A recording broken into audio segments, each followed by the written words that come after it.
के करीब क्वेश्चंस होंगे और बेहतरीन, क्या कहना चाहिए, बेहतरीन प्रश्न होंगे हर एक एरिया से, हर एक सेक्टर से, ताकि आपकी तैयारी बेहतर हो सके। तो सभी प्यारे प्यारे बच्चों का तहे दिल से स्वागत है। अक्षिता बिश्नोई जी, रागिनी तिवारी, AK पूनम जी, प्रभा जी, हे पार्थ, हर हर महादेव को भी, ज्योति वर्थी को, दिनेश रॉय और नीतू जी, परी सिंह, सुनील कुमार, प्रभा, अलका मिश्रा, जिनका नाम हो जाया करे वो अपनी अटेंडेंस दोबारा न लगाया करे, बार बार बोल रहे हैं, बाकी छूट जाते हैं। हाँ, जो सो के आए हैं गुड मॉर्निंग करते हुए।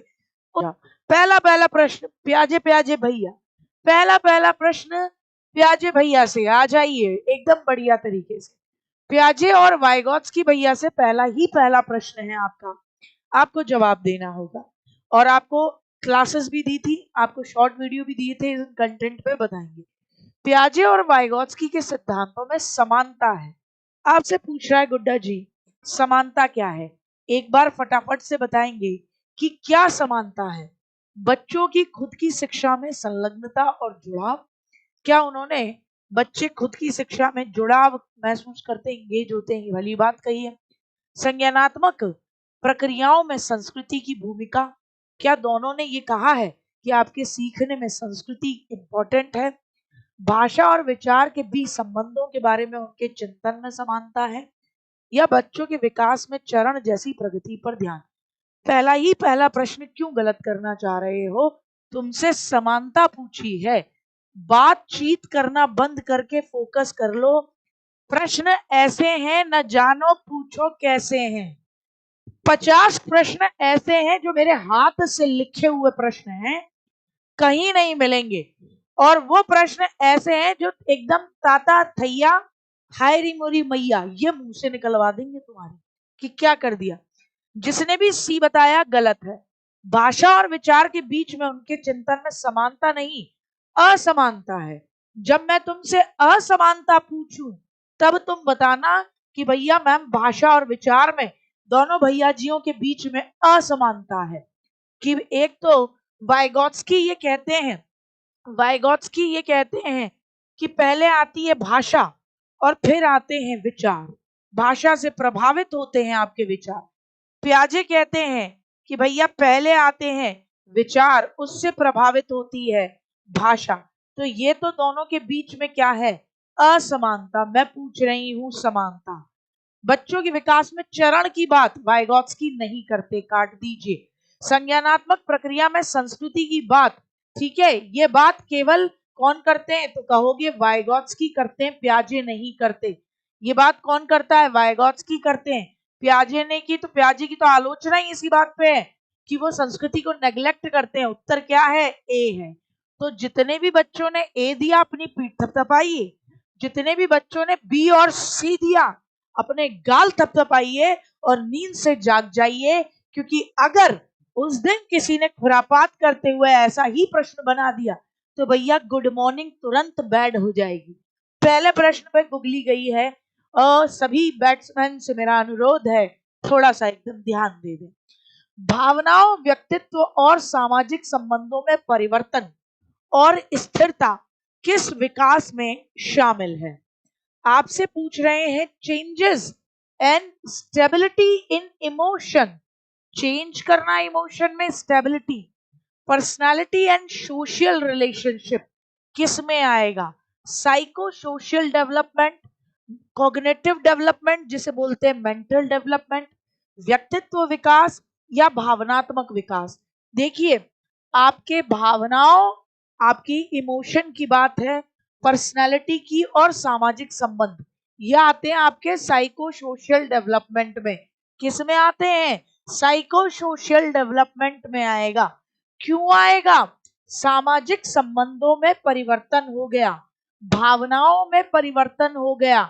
एरिक एरिक्सन भैया क्या कहते हैं कि भैया आपके जिस तरीके के अनुभव होंगे, आपके इमोशन बदलेंगे, आपके सामाजिक संबंध बदलेंगे, उनमें परिवर्तन, उनमें स्थिरता, ये सब आपके साइको सोशल डेवलपमेंट पर डिपेंड करेगा। इवन आपका व्यक्तित्व भी इसी बात पर डिपेंड करेगा। कौन बच्चा कह रहा है दिख नहीं रहा? एक बार थम्स अप करके बता दो, क्योंकि मुझे तो बढ़िया दिख रहा है। किसको नहीं दिख रहा ये आती हुई बॉल? कौन है जो नींद का मारा है अभी? उठो लाल अब आंखें धो लो। है, एकदम क्वेश्चन लाई हूं, अब तो आंखें खोलो। हाँ दिख रहा है ना सब, जिसको नहीं दिख रहा उठो आंखें खोलो। देखो 14 दिन बाद ही प्रश्न कि भैया कौन सा मैच हो रखा है सही से।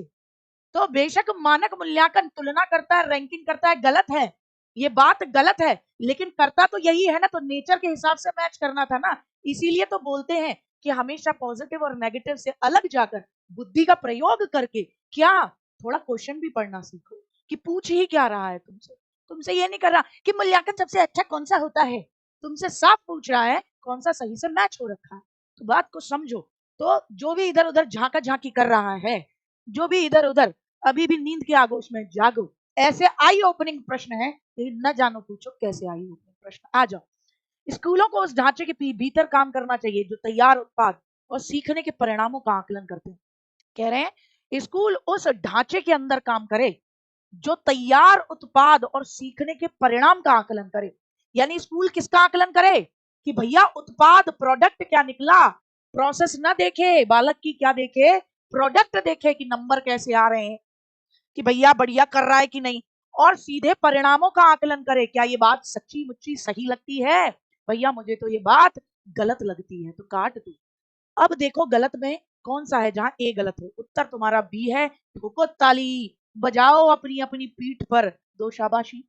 सीखना पक्के तौर पर सीक्वेंशियल और पदानुक्रमित है। भैया सीखना स्ट्रिक्टली सीक्वेंशियल है, सीखना सीक्वेंशियल है और हायरार्कियल है, लेकिन स्ट्रिक्टली पक्के तौर पर, पक्के तौर पर बताओ भैया, पक्के तौर पर गलत है भैया, क्या है, गलत है। आओ, किस लर्निंग की रणनीति में बच्चों द्वारा दूसरों को सिखाना शामिल है जो उन्होंने सीखा है? और भैया हिंट देती हूँ वाइगॉट्स की, ठीक है ना, और हिंट देती हूँ वाइगॉट्स की, देखना कि बच्चों द्वारा दूसरे बालकों को सिखाना है जो उन्होंने सीख लिया और दूसरा बालक बेचारा सीख नहीं पाया। अगर आपको पता है गुड्डा इसका उत्तर, तो न केवल उत्तर लिखो बल्कि साथ ही साथ वाइगॉट्स्की भैया की वो बाकी दो और टीचिंग लिख दो जिनसे सबसे ज्यादा प्रश्न आते हैं। फटाफट से लिख दो वाइगॉट्स्की भैया की वो दो और टीचिंग। शाबाश शाबाश।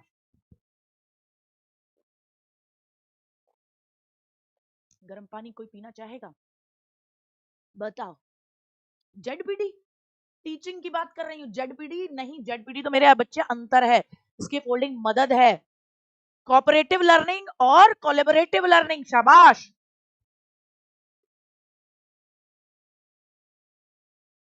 लगता है शॉर्ट वीडियो देखी नहीं है, लगता है शॉर्ट वीडियो देख नहीं रहे हो, देख लो बेटा जी, शॉर्ट वीडियो जाके देखो। किस, और एक नहीं 10-10 बार देखो, 5-5 10-10 मिनट की कितना समय जाता है, एक एक नंबर अपनी झोली में आता हुआ दिखता है, तो देखने में क्या बुराई है उसको। सेंसिटिव टाइम या सेंसिटिव पीरियड, वो पीरियड है, मैंने आपको बताया था सेंसिटिव पीरियड, मैंने आपको मैराथन के अंदर कंटेंट की मैराथन में सेंसिटिव पीरियड से संबंधित 3 से 4 जो बढ़िया बढ़िया डेफिनेशन आपकी आई हुई है वो आपको बताई थी कि सेंसिटिव पीरियड वो समय होता है जब आपका विकास सबसे अधिक होता है और ब्लैंक से प्रभावित होता है। ब्लैंक से बोले तो पर्यावरण से प्रभावित होता है। यानी उस दौरान अगर बढ़िया लोग मिल गए तो मामला एकदम जबरदस्त हो जाएगा। बढ़िया बढ़िया पर्यावरण मिल गया। किशोरावस्था का समय भी सेंसिटिव संवेदनशील अवधि है सीखने की। मित्र अच्छे मिल गए तो एकदम बढ़िया आनंदित, और अगर मित्र अच्छे नहीं मिले तो क्या रहेगा, आओ भैया सुट्टे पे बैठे हैं, आओ भैया उधर बैठे, ये वाला मामला। सेम शैशवावस्था यानी इन्फेंसी भी बहुत सेंसिटिव पीरियड है।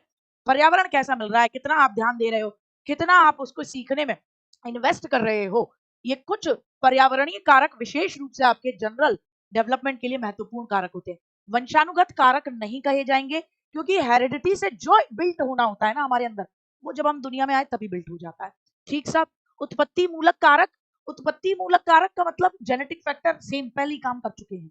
और मानव जाति कारक एंथ्रोपोलॉजिकल फैक्टर्स, ऐसे कोई प्रोलॉजिकल फैक्टर तुम्हारे अंदर आने के बाद नहीं काम करेंगे। आए एशियाई संस्कृतियों में जो सामाजिक सद्भावना पर जोर देते हैं, एशिया यानी भारत पाकिस्तान, इधर उरी बाबा कैसा नाम ले लिया मैंने सुबह सुबह, लाहौल विला कुव्वत, अल्लाह माफ करे मुझे जाना है, उसके घर में रोटी नहीं है तो रोटी दे के आनी है। और हमारे यहाँ ये कहा जाता है क्रोध की अभिव्यक्ति को हतोत्साहित किया जाता है, गुस्सा नहीं करना बेटा, गुस्सा नहीं करना रे, गुस्सा नहीं करना। और शर्म को प्रोत्साहित किया जाता है, बड़े बैठे हैं बेटा, पापा जी के सामने इतनी तेज आवाज में नहीं बोलना, धीमे बोलो, तुमसे बड़े हैं, कह दिया तो कह दिया। किया जाता है कि नहीं किया जाता भैया? किया जाता है। ये सच्चाई है कि एशियाई संस्कृतियों में हम सामाजिक सद्भावना पर जोर देते हैं और क्रोध की अभिव्यक्ति को हतोत्साहित करते हैं और शर्म जैसी भावनाओं को प्रोत्साहित करते हैं। भावनाएं व्यक्तिपरक हैं, हर व्यक्ति की भावना अलग होती है और सीखने में कोई भूमिका नहीं निभाती। ये कटा पहला सही, दूसरा गलत, तो उत्तर है ए। क्या आप इस बात से सहमत नहीं है कि हमारे देशों में, है ना, हमारी ये एशियाई कल्चर नहीं है कि बड़े बैठे हैं तो एक दो बात बच्चा सुन के निकल जाता है, जब बहुत ही ज्यादा एकदम सिर से तांडव हो जाता है कि फूफा जी एकदम ही फूफ मार दिए हैं, तब बच्चा कहता है कि हाँ तो नहीं करता, और वो भी नजरें नीची करके बोलता है। अगर बच्चा बोल भी कभी जाता है, उधर से पापा की चलती हुई चप्पल आती उड़ती, बोले नालायक, फूफा जी के सामने ऐसे बोल रहा है, तो बोल दिया, तो बोल दिया, यूं यूं यूं करके पिटता हुआ। ये सच्चाई है कि क्रोध की अभिव्यक्ति को हमारे यहाँ हतोत्साहित और शर्म को प्रोत्साहित किया जाता है। ए लग रहा था लेकिन दीदी बी लगा दिए, तो कौन बोलेगा? मुझे बताओ, ये कौन बोलेगा? है, बताओ मुझे, ये कौन बोलेगा कि तुम्हारे अंदर की अंतर अभिव्यक्ति जो बोले उसको लगाओ, दूसरे बी पे जा रहे हैं तो तुम बी पे क्यों जा रहे हो? ठीक है ना? हाँ, क्लियर हो गया? हाँ हाँ, बिल्कुल बिल्कुल, ये वाला मामला। समावेशी कक्षाओं में, समावेशी इंक्लूसिव क्लासेस में अलग अलग भिन्नताओं के अकॉर्डिंग विभेदित निर्देश, इंडिविजुअल इंडिविजुअल इंस्ट्रक्शन या डिफरेंशिएटेड इंस्ट्रक्शन दिए जाते हैं बच्चे के बीच, यानी क्योंकि बच्चे अलग अलग हैं तो इंस्ट्रक्शन भी विभेदित दिए जाएं, अलग अलग दिए जाएं। बच्चे के बीच हर तरह की विभिन्नता को दूर करने का लक्ष्य रखा जाए, को पहचानना चाहिए कि हर बच्चा एक ही दर से और एक ही समय में सीखेगा। मैं विशेष बच्चों की जरूरतों को पूरा करने के लिए एक अलग शैक्षिक कार्यक्रम पेश किया जाना चाहिए। देखिए भैया, मैंने हमेशा बोला है, जब भी आए कि विभिन्नता को दूर करो, जब भी आए कि भैया व्यक्तिगत विभिन्नता को समाप्त करो, गलत शब्द ये मैं बताते बताते कम से कम हजारों बार बताते बताते पागल हो गई, लेकिन फिर भी ये गलती करने वाले करते ही हैं।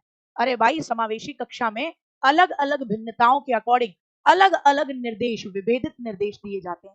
या तो हर बार नया बच्चा होता है तो उसको पता नहीं होता कि भैया समावेशी शिक्षा में जब भी आए भिन्नता को समाप्त करना या भिन्नता को दूर करना तो वो गलत है, उसको सही नहीं माना जाएगा। या तो हर बार नया बच्चा है जो गलती कर रहा है। बताना जरा, ये जिन्होंने भी गलती करी वो नए वाले बच्चे हैं या पुराने वाले बच्चे हैं, जो जिनको पहले से मैंने कईयों बार ये वाली बात बताई है, प्रैक्टिस सेट में भी, मैराथन में भी। बताएं जरा, जल्दी से बताएं। ये बी वाले भी कुछ थे, तो बी वाले नए वाले हैं? जल्दी से एक बार राइट हैंड ऐसे कर दो कि दीदी हम नए वाले हैं, नए हैं, इसीलिए हमको ये वाली बात नहीं पता, इसलिए हमसे गड़बड़ी हो गई, आगे से नहीं करेंगे। और पुराने वाले हैं तो भैया तुम्हें लाओ मांझ देते हैं अभी अभी, ताकि तुम्हारे दिमाग में जो गलत स्कीमा है वो ठीक हो जाएगा। जीन पियाजे के अकॉर्डिंग चिन्हों के लिए चिन्हों का प्रयोग करने की क्षमता, गौर फरमाएं भैया, जीन पियाजे के अकॉर्डिंग सिंबल्स के लिए सिंबल्स का यूज करने की क्षमता, जैसे कि अक्षर एक्स को अज्ञात अंक मानने की क्षमता खाली स्थान के दौरान विकसित होती है। यहाँ बताओ कौन सी अवस्था के दौरान, और ये बच्चों को क्या सीखने में मदद करेगी? बताएंगे भैया, बच्चों को क्या सीखने में मदद करेगी? भैया, चिन्हों के लिए चिन्हों का प्रयोग, जबरदस्त तरीके का मैथ्स, यानी एक्स मान लिया जाए कि माना कि राम को श्याम से मिला धन एक्स था, या माना कि सीता जी ने जो रावण को जो पैसा उधार दिया वो एक्स था, इतने रुपए की ब्याज है।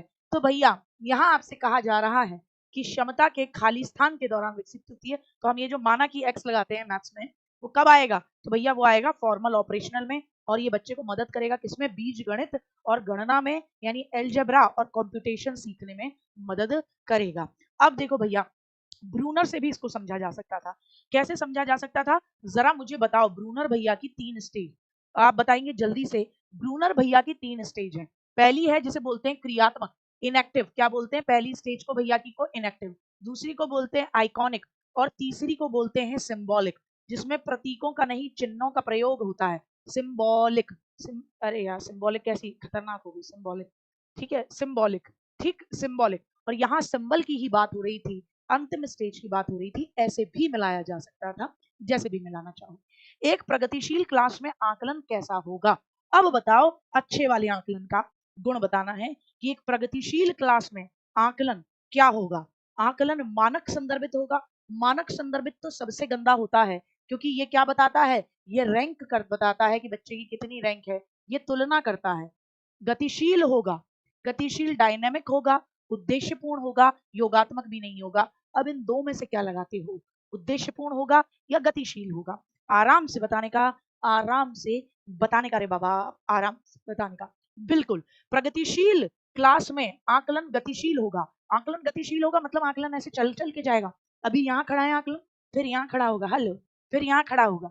आकलन गतिशील होगा मतलब कई तरीके का आकलन होगा, रिजिड नहीं होगा, यानी लचीला आकलन होगा। क्या कहोगे? लचीला आकलन होगा। हर बच्चे की जरूरत के हिसाब से होगा। कैसा होगा? तो आप कहोगे हर बच्चे की जरूरत के अकॉर्डिंग होगा। कैसा होगा? तो आप कहोगे हर बच्चे की जरूरत के अकॉर्डिंग होगा। कैसा होगा? हर बच्चे की जरूरत के अकॉर्डिंग होगा, ऐसा होगा। ठीक साहब, क्लियर हो गया? आगे बढ़ो। आपको अब कह रहे हैं वो कोई उद्देश्यात्मक निश्चित क्षण नहीं होता जब कोई बच्चा आपकी मिडिल चाइल्डहुड या अडोलसेंस में प्रवेश करता है। कह रहे हैं वो कोई एक निश्चित समय नहीं होता, वो कोई एक निश्चित समय नहीं होता, वो कोई निश्चित क्षण नहीं होता जब आप एक पर्टिकुलर मिडिल क्लास या आप एक पर्टिकुलर अडोलसेंस में एंट्री मारते हो। आप मेरी बात से सहमत हो या नहीं हो कि आज रात 12 बजे तक ये बच्चा अर्ली चाइल्डहुड वाला, एग्जैक्ट 12 बजे ये बच्चा मिडिल चाइल्डहुड वाला हो जाएगा। इधर 12 बजे 1 मिनट हुआ, तुरंत बोला गया ए चित्रगुप्त, इसमें मिडिल चाइल्डहुड वाली सारी विशेषताएं इसको प्रदान करो। और चित्रगुप्त कह रहे हैं ओम बट्टे स्वाहा, और तुरंत सारी विशेषताएं आ गई। ऐसा तो नहीं होता। तो ये बात तो सही हो गई कि वह कोई उद्देश्यात्मक निश्चित क्षण नहीं होता जब कोई बच्चा बाल्यावस्था में या किशोरावस्था में प्रवेश करता है। तो बात तो सही कह रहे हैं। विकास प्रकृति में निरंतर होता है। हाँ, क्योंकि कोई पर्टिकुलर टाइम नहीं है कि इस स्टेज में अब इस स्टेज में, निरंतर होता है। दोनों सत्य हैं विद द सही स्पष्टीकरण। जिसने भी बी बताया ठोको ताली, बढ़िया, अपनी पीठ थपथपाएं। हाँ, एक चीज तो बताना ही भूल गई मैं आप लोगों को, अपनी कॉपी और पेन लेकर बैठिए। जो प्रश्न गलत हो आपके तो उनका क्वेश्चन नंबर लिख लीजिएगा, उन्हें दोबारा देखिएगा और अच्छे से उनको रिवाइज कीजिएगा। अच्छा बेटा मैं हट जाऊंगी, मैं साइड हो जाऊंगी, थैंक यू, सॉरी, ठीक है, कोई दिक्कत नहीं, मैं हट जाऊंगी बेटा, इधर हो जाऊंगी। एक माध्यमिक स्कूल टीचर बच्चों को कंसेप्ट और वास्तविक दुनिया के अनुप्रयोगों के बीच संबंध बनाने में मदद करके मीनिंगफुल लर्निंग को सक्षम बनाना चाहता है। एक 6 to 8 का टीचर है जो कि बच्चों को कंसेप्ट और वास्तविक दुनिया में उन कंसेप्ट को कैसे अनुप्रयोग करना है, अप्लाई करना है, इसके बीच में संबंध बनाने में मदद करके मीनिंगफुल लर्निंग को बच्चे को सिखाना चाहता है। तो कौन सी गतिविधि सही रणनीति होगी कि बच्चा मीनिंगफुल लर्निंग कर पाएगा? Which one is the best रणनीति हियर? बच्चों को छोटे ग्रुप में वर्तमान मुद्दों पर रिसर्च करने दे और कहे कि बेटा जो तेरा कंक्लूजन हो उनको पूरा ग्रुप क्लास के सामने लेकर आए। बच्चों को नियम और परिभाषाएं याद करने दे। याद करना रॉन्ग। बच्चों को एमसीक्यू प्रश्नों के साथ वर्कशीट दे। आप बच्चे का टेस्ट ले रहे हो, जो कि ठीक नहीं है, क्योंकि आप एमसीक्यू में कितना रिजल्ट आया उस पर ध्यान दोगे। बच्चों को उद्दीपक अनुक्रिया अनुबंधन की विधि से सीखने को कहे, अगेन गलत। तो क्या रहेगा? बच्चों को छोटे समूहों में वर्तमान मुद्दों पर रिसर्च करने के लिए दे, शोध करने के लिए दे। लेव वाइगॉत्स्की के अकॉर्डिंग बच्चे खाली स्थान के साथ किसके साथ इंटरैक्शन के अनुभव से फायदे में आते हैं? बच्चे किसके साथ इंटरैक्शन करें कि बच्चे को फायदा हो और उन कामों को कर पाए जो कि उसके जेडपीडी यानी कि उसके समीप दूराभिमुख विकास के क्षेत्र के बाहर है या अंदर। किसका साथ ले ले बच्चा, किसका साथ ले, किसके साथ इंटरैक्शन करे बच्चा कि फिर बच्चा जेडपीडी प्राप्त कर सके? इसका जवाब देंगे फटाफट से, और बतियाना नहीं है। क्लास को लाइक करें, शेयर करें, और नए हैं तो सब्सक्राइब करें। मैं 1 मिनट में आती हूँ, भाई को दवाई दी।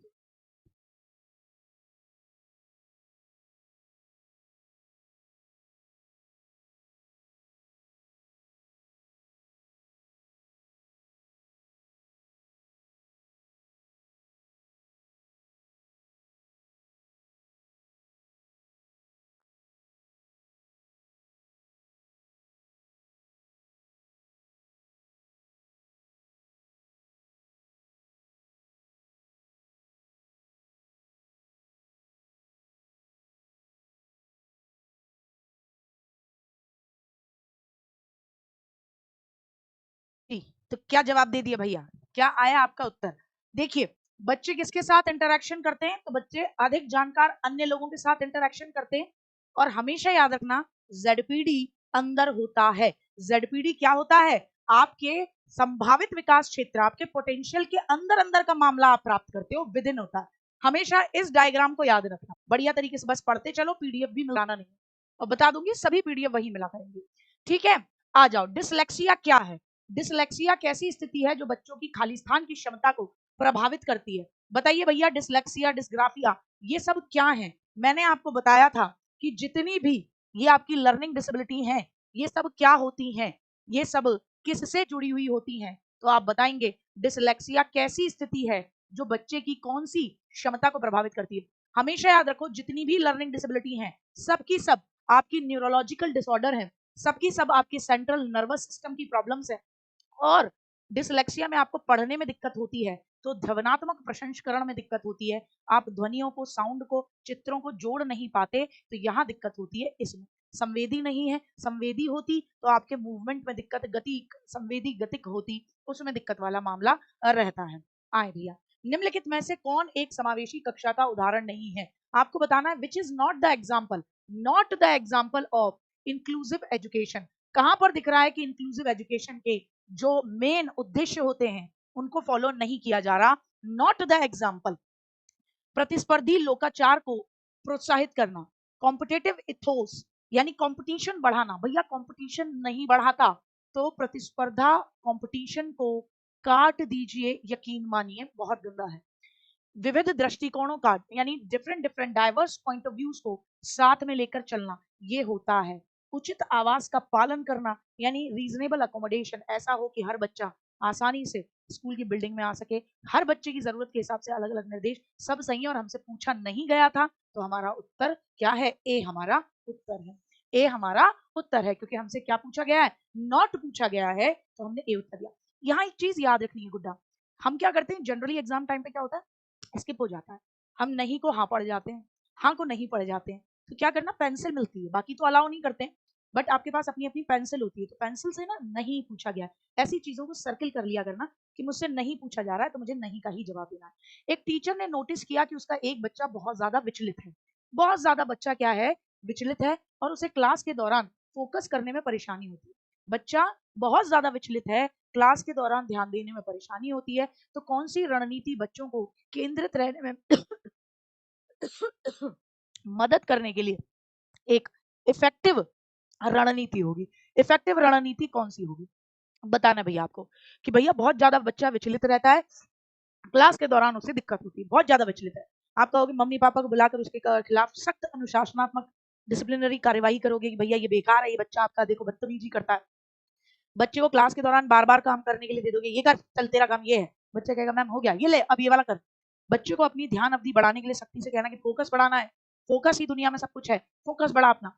या उसको खुद से नियमित करने के लिए, खुद को खुद से डिसिप्लिन करने के लिए और टाइम मैनेजमेंट के लिए उसको टाइमर देना है कि देखते हैं आप 3 मिनट तक बैठ सकते हो कि नहीं। बच्चा 3 मिनट तक बैठा, वेरी गुड, अब आपको 5 मिनट तक यही काम करना है, वेरी गुड, अब आपको 10 मिनट तक यही काम करना है। अब ये बताओ भैया, ये बच्चा बहुत ज्यादा विचलित है, क्लास के दौरान ध्यान देने में परेशानी है, ये बच्चा कौन से विकार से पीड़ित है, इसको कौन सी प्रॉब्लम है? ठीक है, इसको कौन सी प्रॉब्लम है, बहुत जल्दी से बताएंगे इस बच्चे को कौन सी समस्या है? कौन बता रहा है, जल्दी से बता दे फटाफट। बहुत बढ़िया प्रियंका सिंह, बहुत बढ़िया प्रियंका सिंह, ये बच्चा कर पाता और बहुत ज्यादा अटेंशन में डिफिसिट है, ध्यान नहीं दे पाता और हाइपर एक्टिव है, अति आवेगशील। कौन सी प्रोसेस वातावरण से प्राप्त जानकारी के अर्थ निर्माण और इसे मेमोरी में आगे संग्रहित करने के लिए जरूरी है? बताएंगे भैया कौन सी प्रोसेस है कि एनवायरनमेंट में जो भी जानकारी आपको मिल रही है, आप उसके अपने अकॉर्डिंग उसका अर्थ निर्माण करो, यानी अपने अकॉर्डिंग उसको समझो, अपने अकॉर्डिंग उसके बारे में अंडरस्टैंडिंग बनाओ, और आप उसे अपनी मेमोरी में स्टोर करने के लिए सबसे पहला प्रोसेस कौन सा है इसके अंदर? आप बताएं सबसे पहला प्रोसेस क्या है? सबसे पहला प्रोसेस होता है अवधान यानी अटेंशन। क्या सबसे पहले अगर आपने ध्यान दिया यानी आपने अटेंशन की, तभी तभी आप क्या कर पाओगे, अर्थ निर्माण कर पाओगे और इसे स्मृति में आगे संग्रहित कर पाओगे, स्टोर कर पाओगे। पुनर्प्राप्ति रिट्राइवल तब होता है जब कोई चीज आपके दिमाग में बैठ गई, फिर आप उसे प्राप्त करना चाहते हो, तो स्मृति के कोने से निकाल कर उसे वास्तविकता के धरातल पर लाना, वो होता है। कोलबर्ग के नैतिक विकास की किस अवस्था में बच्चों का तर्क सिद्धांत की नैतिकता पर केंद्रित होता है? भैया कोलबर्ग भैया की तीन क्या है, तीन आपके लेवल हैं, तीन लेवल हैं और 6 स्टेजेस हैं। क्या कहेंगे? 3 लेवल हैं और 6 स्टेजेस हैं। 3 लेवल 6 स्टेजेस। कहां पर नैतिकता, बच्चों का तर्क सिद्धांत की नैतिकता पर कहां पर बच्चा नैतिक होता है? कहां पर बच्चा नैतिक है? कहां पर बच्चा नैतिक होगा? भैया ध्यान से सुन लो, ध्यान से पढ़ लो। कहां पर बच्चा नैतिक होगा? नाम में ही क्लियर है। कोलबर्ग के नैतिक विकास की किस लेवल में बच्चों का तर्क सिद्धांत की नैतिकता पर केंद्रित है? कहां पर होगा? जहां पर नाम ही नैतिक स्तर होता है, यानी कन्वेंशनल लेवल पर, है ना। पहले वाले में प्री कन्वेंशनल में बच्चा नैतिक नहीं है, पोस्ट कन्वेंशनल ऑप्शन दिया हुआ नहीं है, तो कब होगा? Pre conventional. स्वायत्त नैतिकता और विषम नैतिकता, यानी हेटेरोनोमस मोरालिटी और ऑटोनोमस मोरालिटी, ये पियाजे के शब्द हैं। ठीक साहब, आगे बढ़ेंगे। एक प्राइमरी स्कूल का टीचर किसके द्वारा बच्चों के शैक्षणिक आत्म अवधारणा के विकास को दृढ़ता से प्रभावित कर सकता है? मतलब आपसे कह रहे हैं एक प्राइमरी स्कूल का टीचर, प्राइमरी स्कूल का टीचर है भैया, प्राइमरी स्कूल का 1 to 5 वाला टीचर है, ठीक है ना। आ रही बात समझ में? हाँ। अब उसके द्वारा बच्चों के एजुकेशनल सेल्फ कंसेप्ट की चीजों को लेके ना बच्चे का अपना कंसेप्ट बने, तो सेल्फ कंसेप्ट के विकास को कौन सी चीज सबसे ज्यादा इफेक्ट करेगी? कि वो कहते हैं अबे तुमसे तो हो गया, पहले क्वेश्चन में तो जवाब नहीं आया था तुम्हारा, तुम बताओगे। ऐसे कर दे भाई साहब, बहुत कम उम्मीद है, ऐसे बोल दे बच्चों से, सभी बच्चों से ये कह दे मुझे तुम में से किसी से भी उम्मीद नहीं है, तुम तो ना की कटवाओगे। बच्चों में स्वायत्तता, अच्छा देखो स्वायत्तता ना पॉजिटिव चीज होती है, क्योंकि स्वायत्तता का मतलब क्या होता है गुड्डा? तो आप कहोगे स्वतंत्रता होता है। क्या होता है बिट्टू, क्या होता है? तो आप कहोगे स्वतंत्रता, तो स्वतंत्रता तो अच्छी बात है, बच्चे को अगर स्वतंत्रता दी जाए तो वो अच्छी बात है। लेकिन आप यहाँ पर बात क्या कह रहे हो? दंडित किया जाए, बच्चे को लठ तोड़े जाए। बच्चों में स्वायत्तता और पहल को पुरस्कृत करो। अगर टीचर चाहता है कि बच्चा खुद से कंसेप्ट बनाए, खुद से कंसेप्ट बनाए, तो उसके लिए क्या जरूरी है कि बच्चे को इंडिपेंडेंस दे और पहल करने पर टीचर उसको तारीफ दे। क्या करे? पहल करने पर तारीफ दे। हमेशा याद रखो, आप यहाँ पर क्या है, आप जानते हो यहाँ सवाल सही क्यों होते हैं। यहाँ आप पे एक अननेसेसरी इमोशनल प्रेशर नहीं होता है। एग्जाम टाइम में एक अलग प्रेशर आप पर आ जाता है, यहाँ पर आप पर कोई प्रेशर नहीं है, कोई प्रेशर नहीं है, तो यहाँ आप अच्छे से समझते हो। दूसरा, यहाँ क्वेश्चन मैं पढ़ रही हूँ, आप उसे सुन रहे हो, तो मैं कहाँ ज्यादा वो फोकस कर रही हूँ, कहाँ ज्यादा दबाव डाल रही हूँ, इस चीज का भी असर पड़ता है। तो अपने क्वेश्चन पढ़ने के तरीके को वहां पर भी ऐसा ही रखना कि बोल बोल के समझ समझ के मौखिकीकरण करके वर्बलाइजेशन के बेसिस पर करना। एक चीज मैंने शुरू में ही बताई थी पुरुषोत्तम जी, हर चीज को पॉजिटिव और नेगेटिव में तोला ना तो नंबर अपना झोले में जुलवा दोगे। पुरुषोत्तम कह रहे हैं कि पुरस्कार तो नकारात्मक शब्द होता है, लेकिन ये कह क्या रहा है कि आपकी किस चीज को पुरस्कृत कर रहा है? कि आप आगे बढ़ के काम करते हो। किस चीज को पुरस्कृत कर रहा है? कि आप स्वतंत्र रूप से चिंतन करते हो, टीचर का रटाया हुआ नहीं रटते। ठीक है ना। तो ये नेगेटिव नहीं हुआ, ये तो महा पॉजिटिव हो गया। इसीलिए मैंने कहा है कि ये जो कल्चर चला है ना कि पॉजिटिव बता दो नेगेटिव बता दो, ये खड्डे में डालने वाला कल्चर है। ये खड्डे में डालने वाला कल्चर है, क्योंकि बच्चा ना रचनावाद से ज्यादा रट्टावाद पे आ गया है। उसने सिर्फ इतना ही याद कर रखा है, ये पॉजिटिव ये नेगेटिव, ये पॉजिटिव ये नेगेटिव। ये हर जगह काम नहीं आता, क्वेश्चन को पढ़ना भी पड़ता है भाई। ठीक है, क्वेश्चन पढ़ो, नहीं पढ़ोगे तो मारे जाओगे। आओ, बच्चे समाज में अपनी भूमिका को, अपने रोल को किन प्रोसेस के द्वारा सीखते हैं? बच्चा समाज में अपना रोल क्या है, कैसे सीखता है भैया बताओ? बच्चा समाज में अपने रोल को, मैं ये नहीं कह रही कि बच्चा अपने ज्ञान को कैसे सीखता है। अगर मैं कहूं कि बच्चा अपने ज्ञान को किस प्रोसेस से सीखता है, अगर मैं कहूं बच्चे का ज्ञान, मैं कहूं बच्चे का ज्ञान, या मैं कहूं बच्चे का स्कीमा किस प्रोसेस से आता है, मैं ज्ञान की बात कहूं या मैं स्कीमा की बात कहूं, तो आप बताओ बच्चे का ज्ञान, बच्चे का स्कीमा किस प्रोसेस से आता है, तो उत्तर देना किस प्रोसेस से। तो फिर आप उत्तर देना क्या दोगे, तब आपका आंसर होगा, उत्तर होगा सी। लेकिन मैंने ज्ञान की बात नहीं की, मैंने स्कीमा की बात नहीं की, मैंने कहा आपकी भूमिका, आपका रोल क्या है। तो भैया आपका रोल क्या है, ये समाज में आपका रोल क्या है, ये सोशलाइजेशन की प्रोसेस से आता है, सामाजिकरण से आता है, और उत्संस्करण यानी अकल्चरेशन, यानी संस्कृति में बदलाव, संस्कृति में क्या बदलाव, उससे आता है। संस्कृति में बदलाव, अकल्चरेशन यानी कि कल्चर में बदलाव, इससे आता है।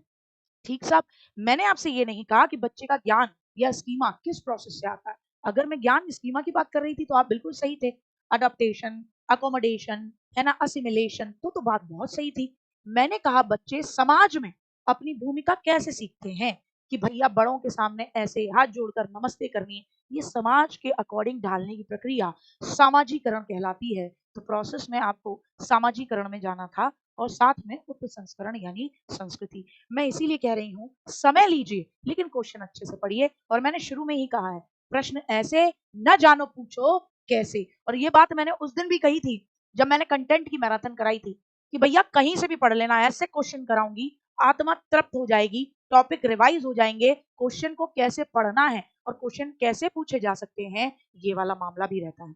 ठीक साहब, आ जाओ आ जाओ। जीन पियाजे के अकॉर्डिंग जब किसी बच्चे को खिलौना दिखाया जाता है और फिर छुपा दिया जाता है, खिलौना दिखाया और छुपा दिया, वो उसे भूलता नहीं है बल्कि वो खिलौने को खोजने की कोशिश करता है और उसी जगह पर जाकर खोजने की कोशिश करता है जहां उसका वो खिलौना रखा जाता है। ठीक है साहब, तो बताना है ये किस अवस्था में पाई जाती है और क्या कहते हैं, तो सेंसरी मोटर में पाई जाती है और वस्तु स्थायित्व कहते हैं। ये मैंने आपको शुरुआती दौर में ही बताया था, जो जीन पियाजे की शॉर्ट वीडियो बनाई उसमें भी बताया कि यही चीजें बार बार पूछेंगे। प्री ऑपरेशनल में कभी भी वस्तु स्थायित्व नहीं होता। प्री ऑपरेशनल में आत्म केंद्रितता होती है, लेकिन आत्म केंद्रितता का मतलब होता है किसी एक पहलू पर फोकस, कि आप कोई चीज देख रहे हो उसके केवल एक पहलू पर, किसी एक पहलू पर, एक एस्पेक्ट पर आप फोकस कर रहे हो, कि लंबाई देख रहे हो तो लंबाई देख रहे हो, चौड़ाई देख ही नहीं रहे। मूर्त संक्रियात्मक में आपकी रिफ्लेक्सिव मेंटल ऑपरेशन नहीं होते, रिफ्लेक्सिव प्रोसेस नहीं होती। ठीक साहब, आओ लॉरेंस कोलबर्ग के अकॉर्डिंग नैतिक विकास के अच्छा लड़का अच्छी लड़की, जो कि आपकी थर्ड स्टेज है, कौन सी स्टेज है बेटा जी, तो आप कहोगे थर्ड स्टेज। अच्छा लड़का अच्छी लड़की चरण में व्यक्तियों की क्या विशेषता होती है, अच्छा लड़का अच्छी लड़की में क्या विशेषता है, नियमों को निश्चित और निरपेक्ष के रूप में देखेगा कि नियम अटल हैं, बदल नहीं सकते इसमें, या दूसरों के द्वारा सम्मान प्राप्त करने की चाह और वो करने की कोशिश जिससे दूसरे खुश हों, ये महसूस करना कि खुद के लिए कानून और नियमों को बनाए रखना उनका कर्तव्य है, या अमूर्त सार्वभौमिक यानी कि अब्स्ट्रैक्ट यूनिवर्सल प्रिंसिपल सभी मानवता के लिए मान्य है, किन पर फोकस करेगा, बी। अच्छा लड़का अच्छी लड़की, मैं तो वो करूं जो दुनिया ने अच्छो लगे, मैं तो वो करूं जिससे दुनिया मुझे एक्सेप्ट करे, मुझे क्या बोले, मुझे ये बोले कि मैं तो अच्छा लड़का हूं, मैं अच्छी लड़की हूं। दामिनी जी अगर नहीं समझ में आया है, शॉर्ट वीडियो पड़ी हुई है टीचिंग एग्जाम TWA पर, एक बार जाकर उसको देख लो, एक बार देखना, दो बार देखना, तीन बार देखना, ऐसे दिमाग में बैठेगा कोलबर्ग कि दिल खुश हो जाएगा। ये जितने भी बच्चे बता पा रहे हैं इनके सबके जहन में बैठा हुआ है कोलबर्ग। अब ये रात में भी उठ के कोई पूछे ना इनसे, सोते सोते में भी, कि भैया बताओ फलानी चीज, ये एकदम फट से बता देते हैं। ठीक है, एकदम फटाक से बता देंगे तो आ जाए। अब ये देखो, अब ये भी बताएंगे नियमों को निश्चित और निरपेक्ष के रूप में देखना कि नियम निश्चित है, तो ये कौन सी स्टेज हो सकती है, देखो अभी बताएंगे, सारे के सारे एकदम दिमाग में बैठा के बैठे हैं ये, एकदम बताएं ये कौन सी स्टेज है कि नियमों को निश्चित और निरपेक्ष के रूप में देखना कि नियम अटल है, नियम अटल है, कौन सी, बहुत बढ़िया, फोर्थ स्टेज, शाबाश। अब तुमने मेरा दिल खुश किया है, फक्र से मेरा सीना चौड़ा कर दिया औलादो। फोर्थ स्टेज कि प्राण जाए पर नियम न जाए, नियम और कानून की अवस्था, ये महसूस करना कि खुद के लिए कानून और नियमों को बनाए रखना उनका कर्तव्य है। अगेन फोर्थ स्टेज, ये कर्तव्य है कि नियम और कानून बनाने। अमूर्त सार्वभौमिक सिद्धांतों में विश्वास करना जो सभी मानवता के लिए मान्य है, बताओ कौन सी स्टेज, बताओ बेटा ये कौन सी स्टेज है, बताओ, ये लास्ट वाला डी ऑप्शन, बहुत बढ़िया दिव्यांश, छठी स्टेज, जिसमें क्या कहता है कि मैं मर जाऊं पर दुनिया भली रहे, मैं अपना जीवन सर्वस्व त्याग दूं, ऐसा वाला भाव, बहुत बढ़िया। निम्न में से बहुत शानदार चल रहे हो, बहुत बढ़िया बहुत बढ़िया, तब तक भाई अपनी अच्छा कर रहे हो, जिससे सबसे ज्यादा डर लग रहा था कोलबर्ग, और कोलबर्ग खेल गए हो बढ़िया। आओ भैया, निम्न में से कौन सा स्टेटमेंट सामाजिक रचनात्मक क्लासरूम में मूल्यांकन को चिन्हित करता है, कौन सा स्टेटमेंट सोशल कंस्ट्रक्टिव क्लासरूम में मूल्यांकन को, कि बच्चे का मूल्यांकन हो रहा है, और वो भी कैसा, कंस्ट्रक्टिव क्लासरूम है, रचनात्मक क्लासरूम है और सामाजिक है, तो ग्रुप में हो रहा होगा, तो कहां दिख रहा है, देखो मूल्यांकन को बच्चों में डर और तनाव पैदा करना चाहिए, ये तो पहले ही कट गया यार, कट गया। और फिर कह रहे हैं प्रतिस्पर्धा को बढ़ावा, उड़ा दो। मूल्यांकन के अलग अलग तरीके जैसे पोर्टफोलियो, क्लासरूम में इंटरेक्शन शामिल होना चाहिए, बहुत बढ़िया। मूल्यांकन बच्चों की जानकारी के प्रत्यास्मरण, यानी बच्चों की मेमोराइज करने की, इंफॉर्मेशन को मेमोराइज करने की कैपेसिटी को देखना चाहिए, काट दो। मूल्यांकन को केवल बच्ची क्या नहीं जानती उस पर केंद्रित होना चाहिए, इस पर नहीं कि बच्ची क्या जानती, कट गया। B is the right option, B is the right option. इस प्रश्न में कौन से कौशलों का परीक्षण शामिल है, सभी बच्चों की जरूरतों, रुचियों और योग्यताओं का सम्मान करते हुए टीचर एक प्रगतिशील क्लासरूम की रचना कैसे कर सकते हैं। एक प्रश्न पूछा टीचर ने बताओ कौन सी स्किल है। सभी बच्चों की जरूरतों, रुचियों और योग्यताओं का सम्मान करते हुए एक टीचर प्रगतिशील क्लासरूम की रचना कैसे कर सकते हैं। तो बताओ किस तरीके का प्रश्न होगा। मैं 1 मिनट भाई को देख के आती हूँ, तुम मत भागा करो, मैं ही तो भाई को देखने जाती हूँ, तुम भी चल देते हो।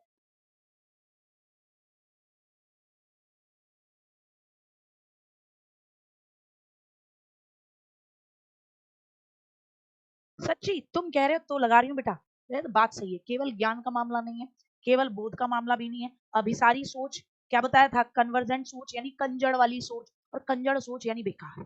कंजड़ सोच यानी बेकार। तो भैया ऐसा प्रश्न पूछ रही है टीचर, बच्चों से कह रही है बेटा तुम्हारी जरूरत, तुम्हारी रुचि, तुम्हारी योग्यताओं का सम्मान करते हुए मैं कैसे प्रोग्रेसिव क्लासरूम बनाऊं। तो इसका मतलब टीचर समस्या समाधान कौशल विकसित करवा रही है अपने बच्चों में कि बेटा बताओ कैसे करना चाहिए, है ना। वो वाला मामला। बौद्धने की गतिविधि करने के बाद रोशनी बच्चों को इस प्रश्न पर मनन करने के लिए प्रोत्साहित करती है। पहले तो रोशनी दीदी ने क्या कराया, रीडिंग कराई।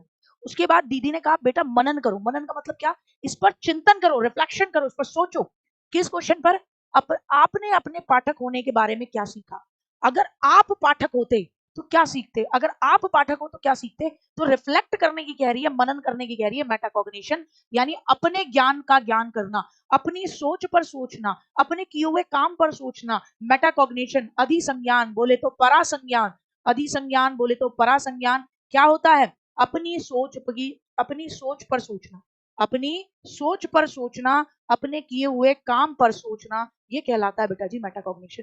एक टीचर को सीखने की प्रोसेस के दौरान बच्चों द्वारा की गई गलतियों और त्रुटियों के बारे में क्या करना चाहिए। अब जैसे पहला क्वेश्चन तुम सबने गलत किया, दूसरे में भी आधे से ज्यादा गलत कर गए, तो ऐसी गलतियां, ऐसी एरर अगर मैं देखूं तो मैं क्या कर दूं, नजरअंदाज कर दूं कि अरे अपन को क्या है, पढ़ना है पढ़े, न पढ़ना है न पढ़े, अपन को तो मैराथन कराने का है और चले जाने का। सजा दे दूं तुम्हें, जलील कर दूं यहाँ एकदम भयंकर, ठीक है। और फिर तुम्हें कह दूं कि अब से गलत हुआ तुम्हें मुंडी काट देनी है मैंने, नेगेटिव पुनर्वलन दूं मैं तुम्हें कि तुम ऐसे हो वैसे हो।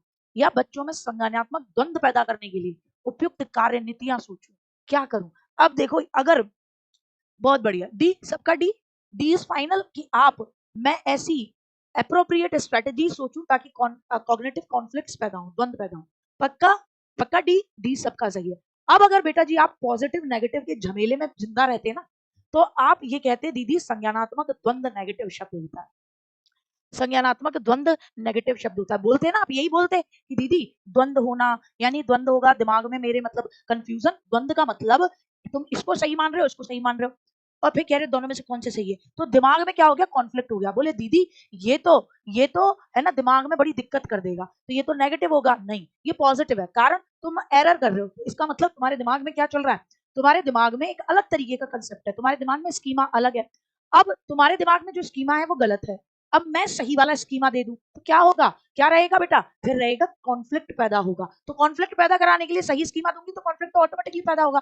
फिर तुम बोलोगे दीदी ये कैसे सही, जैसे शुरू वाले में बोला था एक बच्चे ने कि दीदी मानक संदर्भित तो नेगेटिव होता है, आपने बताया। मैंने कहा औलाद पढ़ तो ले, क्वेश्चन क्या कह रहा है ना, और उसके हिसाब से तुझसे कह रहा है सही से मैच कौन सा है। तो ये वाला है, चाहे नेगेटिव हो चाहे पॉजिटिव हो, सही से मैच पूछा है। तो ये, तो द्वंद तो पैदा होगा अगर बच्चा एरर कर रहा है और टीचर सही कंसेप्ट लेकर आएगा, तो द्वंद तो पैदा होगा बिट्टू। आओ, ये देखते हुए कि उनकी क्लास में बहुत से बच्चों को स्टैंडर्ड अंग्रेजी में कठिनाई होती है। स्टैंडर्ड अंग्रेजी जैसे तुमने देखा होगा, मैं अंग्रेजी हिंदी मिक्स करके बता रही हूँ, क्योंकि बहुत से बच्चों को अगर मैं टोटल इंग्लिश में पढ़ दूं ऐसे, observing that many student in this class having difficulty with the standard English and do not speak in a class, a secondary school English teacher encourages the students to express themselves in whatever language they feel comfortable in. He then feels, तो तुम कहोगे दीदी हम तो जा रहे हैं, हमारे बस की ना है दीदी, ना हम ना है, सॉरी बेटा। मैं थोड़ा खो जाती हूँ तो मैं अंदर घुस जाती हूँ, वरना मैं कोशिश यही करती हूँ मैं साइड में। तो स्टैंडर्ड अंग्रेजी में दिक्कत है तो मैं मिक्स करके बताती हूँ कि देखो बहुत से बच्चों को स्टैंडर्ड अंग्रेजी में कठिनाई है, टोटल अंग्रेजी में बोला जाए तो वो कक्षा में बात नहीं करते, वो कहते हैं दीदी हम नहीं बात करते, हम नहीं बात करते। एक सेकेंडरी स्कूल के अंग्रेजी के मास्टर जी, वो कहते हैं बेटा बात तो करनी है, जिस भाषा में तुम सहज महसूस करते हो बोलो, खुद को तुम्हें एक्सप्रेस करना है। अब तुम हिंदी में सहज महसूस करते हो, ब्रज भाषा में महसूस करते हो, अवधि में, मगधी में, जिसमें महसूस करते हो बेटा बोलो। और फिर उसके बाद वो बच्चों की सोच को बढ़ावा देते हुए उनकी स्किल्स को बढ़ाने के लिए अन्य जो सेंटेंस के अंदर आप देखते हो ना, छोटे छोटे फ्रेजेस होते हैं सेंटेंस के अंदर, छोटे छोटे वाक्यांश होते हैं वाक्य के अंदर, उनको सीखने में उनकी मदद करते हैं, उसमें इंग्लिश लेकर आते हैं। तो टीचर ये किस दृष्टिकोण को प्रभावित कर रहा है, टीचर का दृष्टिकोण किस पैडागोजी पर डिपेंड करता है। देखो मतलब टीचर ने बालक को परेशान नहीं किया, बहुत भला टीचर है, भले टीचर ने कहा बिट्टू बोलना जरूरी है, तुम इस बात पर टेंशन ही मत लो कि तुम अंग्रेजी में नहीं बोल रहे हो, कोई दिक्कत नहीं, बोलो। और फिर उसके बाद टीचर क्या कर रहा है, धीरे धीरे करके I+1 दे रहा है। I+1 यानी बोधगम्य, बोधगम्य निवेश कर रहा है, कॉम्प्रिहेंसिबल इनपुट। उनके लेवल से थोड़ा ऊपर जाकर छोटे छोटे इंग्लिश के सेंटेंसेस को उसेड़ देता ताकि बच्चे उनको समझ पाए। तो यहाँ पर ये प्यारा टीचर क्या कर रहा है, बिल्कुल वो कंस्ट्रक्टिव अप्रोच का प्रयोग कर रहा है। व्यवहारवादी नेगेटिव होता है बी कटा। मुझे बताओ साइकोडायनेमिक क्या है, उसने डांस किया। साइकोडायनेमिक का मतलब होता है औलादों, मनोगतिशील दृष्टिकोण का मतलब होता है कि कहीं ना कहीं गतिशीलता हो। कोई इसने अपनी मसल्स का प्रयोग करवाया, बच्चों की किसी मसल का प्रयोग करवाया, डांस करवाया, नचाया, TPR यूज किया, कि ऐसे करके कहा बच्चों को कि बेटा तुम पहले जिसमें भी बोलना हो, हिंदी में बोलना हो, बोलो हिंदी में। बच्चों ने खूब हिंदी में बोला, अपनी बात कह दी। अब कहा बेटा अब इसी सेंटेंस को अपन इंग्लिश हिंदी मिक्स में सीखेंगे। और फिर टीचर ने कहा तुम सारे के सारे सिट डाउन। अब क्या कहा, मनोगतिशील में घुस गए। कैसे लगा मनोगतिशील, ये बताओ। बात थी, आ जाओ। पियाजे के सिद्धांत के अकॉर्डिंग कौन सी प्रोसेस है जो एक शिशु की क्रिया का वर्णन करती है, जिसमें वो, पियाजे की आपको बताना है कौन सी प्रोसेस है जिसमें एक बच्चा, एक इन्फेंट जो है, यानी शिशु जो है, छोटा बालक, वो गोलाकार वस्तुओं की जगह जब वर्गाकार वस्तुओं को पकड़ता है तो उसके हाथ के पकड़ने के तरीके को बदल लेता है। गोल वस्तु को ऐसे पकड़ेगा, वर्गाकार चीज को ऐसे पकड़ेगा, ऐसे। तो उसने ऐसे से अपने हाथ के तरीके को ऐसे कर लिया। तो इसे क्या कहते हैं, अकोमोडेशन, कंडीशनिंग, इंटर सब्जेक्टिविटी यानी अंतर विषयकता, या स्कीमा क्या कहा जाता है। सही से जवाब देंगे। ये क्या कहलाता है कि बच्चे ने अपने तरीके में बदलाव करा। बच्चे ने तरीके में क्या करा, बदलाव, बदलाव किया मेरे बच्चे, बदलाव। अपने ऐसे पकड़ने की जगह अब ऐसे पकड़ा, बदलाव किया, अकोमोडेशन किया। बहुत बढ़िया, बहुत शानदार। अनुबंधन, कहीं पर भी पियाजे अनुबंधन की बात नहीं करते। अंतर विषयकता का मतलब होता है कि आप एक विषय के अंदर, जैसे सोशल साइंस है तो सोशल साइंस एक अंतर विषयी सब्जेक्ट है, हिस्ट्री ज्योग्राफी से भी जुड़ी हुई है, पॉलिटी से भी जुड़ी हुई है। स्कीमा क्या होता है, सूचनाओं का पैकेट, तो ये था नहीं। इसे क्या बोलते हैं कि भैया अकोमोडेशन, तरीके में बदलाव किया, प्रोसेस में बदलाव। लॉरेंस कोलबर्ग के अकॉर्डिंग किस लेवल पर व्यक्तिगत आवश्यकताओं की संतुष्टि नैतिक चयन को निर्धारित करती है। किस लेवल पर व्यक्तिगत आवश्यकताओं की पूर्ति सबसे बड़ी चीज है। किस लेवल पर व्यक्तिगत आवश्यकताओं की पूर्ति, यानी किस लेवल पर पर्सनल इंटरेस्ट मैटर करता है कि और दुनिया में क्या हो रहा है मैंने मतलब ही नहीं है, मेरी आवश्यकताओं की पूर्ति हो रही है या नहीं हो रही है। क्लास अगर पसंद आ रही है लाइक कर दीजिए और शेयर कर दीजिए, और पहली बार आए हैं तो सब्सक्राइब कर लीजिए बेटा जी, पहली बार आए हैं तो सब्सक्राइब कर लीजिए। हाँ जी बताएं, बताएंगे भैया, बहुत बढ़िया, बताएंगे भैया, बहुत शानदार, बहुत शानदार, बहुत शानदार। हाँ जी बिल्कुल, ऐसे प्रश्न की न जाने पूछो कैसे प्रश्न।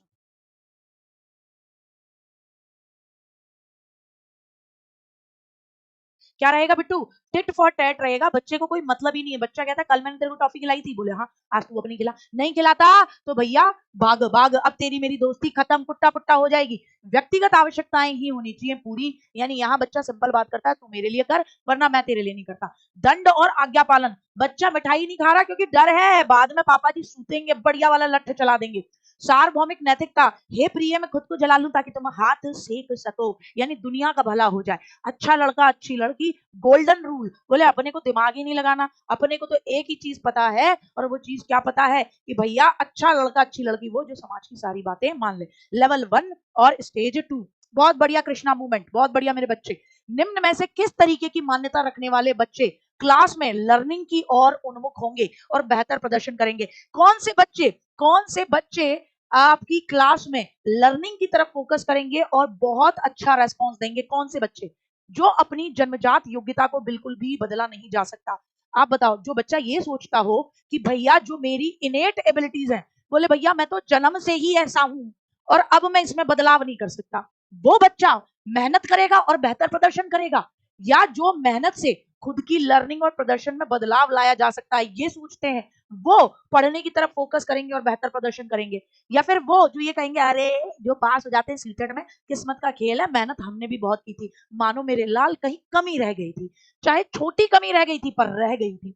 जो एक बार सफल नहीं हुआ वो कभी सफल नहीं होगा। बच्चा ये कहते अरे भैया पास होना हमारे बस की तो है ही नहीं, होना होता पहली बार में हो जाते। क्या वो बच्चा पढ़ने के लिए उन्मुख होगा, वो बच्चा बेहतर प्रदर्शन करेगा, वो बच्चा सीखेगा जो ये मानता है भैया मेहनत से लर्निंग में और परफॉर्मेंस में बदलाव लाया जा सकता है। ये क्वेश्चन रखने का एक ही कारण था, ये क्वेश्चन रखने का एक ही कारण था, आपको सिर्फ इतना समझाना कि हमेशा एक बात को याद रखना, अगर आप ये मानते हैं कि मेहनत है और मेहनत करने वालों की जीत होती है, तो बस अपने आप को झोंक दो, न जाने कैसे झोंक दो, जैसे भी झोंका जाए अपने आप को झोंक दो, बार बार रिवाइज करो, बार बार चीजें समझो। 2 बार पढ़ोगे तो तीसरी बार में कुछ और चीज निकलती है। आप मेरी पहले की क्लास देखो, आप मेरी अब की क्लासेस देखो, कंटेंट तब भी वही है, कंटेंट अब भी वही है, लेकिन सिलेबस में बदलाव नहीं है, लेकिन पढ़ाने के तरीके में बदलाव आ जाएगा। क्यों आ जाएगा? तब एग्जाम्पल कुछ और थे, आज एग्जाम्पल कुछ और होंगे।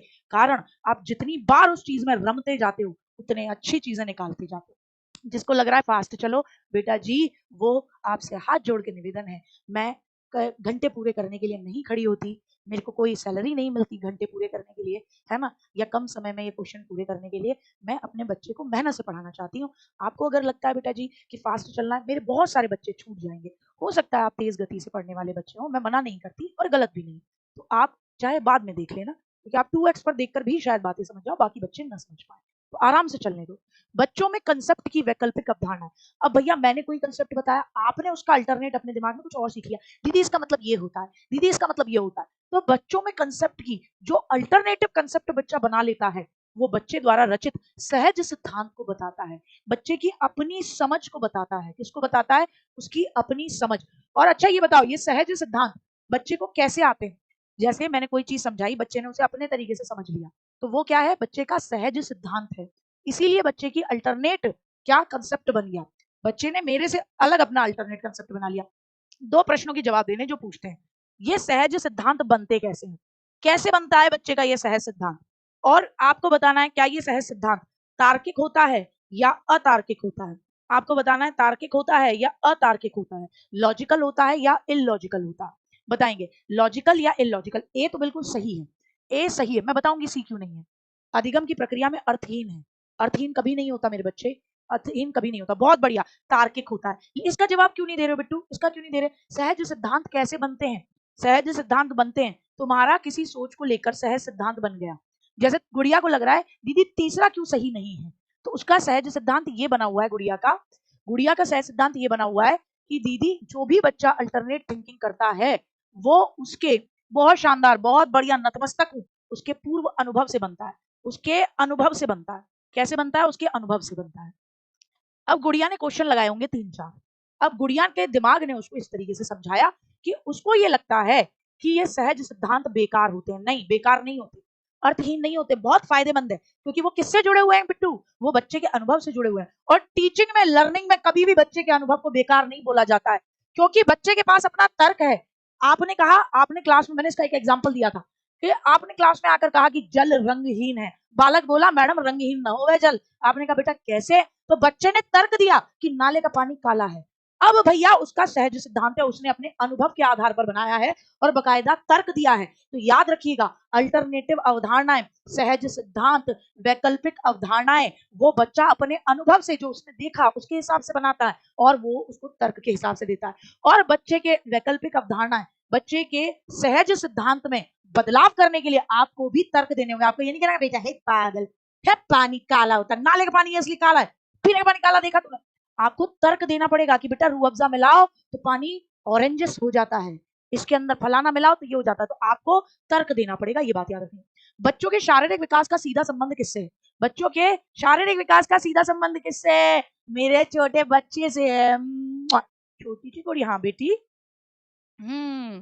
सॉक्स पहनो, गर्म।